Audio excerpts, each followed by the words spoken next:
So the United States has just attacked Iran. Trump ordered the bombing of three different sites.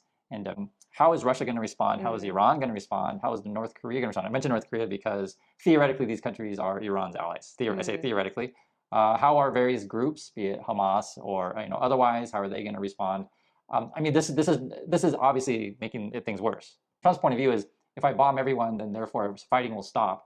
But just imagine if USA got attacked, if someone in Kentucky or Indiana or yeah. California, whatever, would we just say, "Oh, okay, we surrender"? No, we're gonna go and hit back, and yeah, they're Right away. yeah, yeah. So that's why we're waiting for Iran to see what the Hmm. response is going to be, and then once Iran hits back, obviously it's everything just gets worse, right?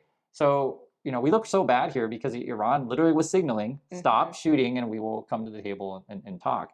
I'm also really curious, will there be any countries, and we'll see, Yeah. that will say, I will not trade with USA. I condemn the US attack. We're going to see if anyone Yeah. says anything bad about USA. It's certainly in the realm of possibility, Mm, right? Will other countries condemn both Israel and USA, right? That's and what you want to watch. sometimes the countries say this is dangerous country to travel, right? Discourage your citizens from buying US goods Mm, or traveling to the USA, et cetera. So this is very damaging to the USA. And if we want to heal and repair, I would say remove Trump immediately.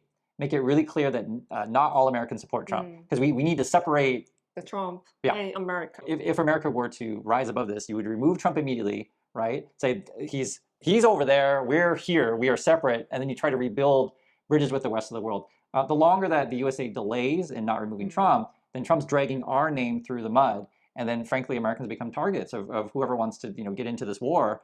And I mean that's such a because literally USA is attacking in another country. Like you can see it. Bernie Sanders gave a couple of speeches, and this is like in Republican area. So it was Oklahoma and Louisiana, so like Mm, deep, we say deep red, like mm, really Republican area, and people are chanting "No more war, no more war," which we should be yeah. no more war. It's a waste of money, it's a waste of life, and again, we got to separate ourselves. Let's come to some sort of ceasefire. Let's talk. Let's Mm, come back. Let's come back to the table.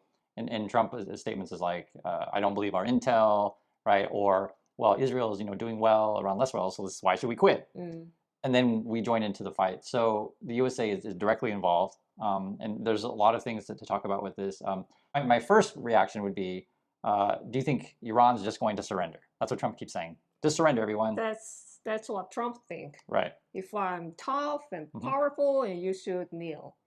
I think that's his Well, thing. that's Trump's thinking, but But yeah, if your neighbor attack you, burning your house right, and right, kill your family, are you right. gonna just surrender? No, of course not. Yeah, and you are just giving them a very good excuse that to fight back. Yeah, and that's Iran keeps saying that now that America is a target, and then on top of that, Trump has moved all of Americans into the region, so we have Mm. like tons of military ships there, planes there, etc.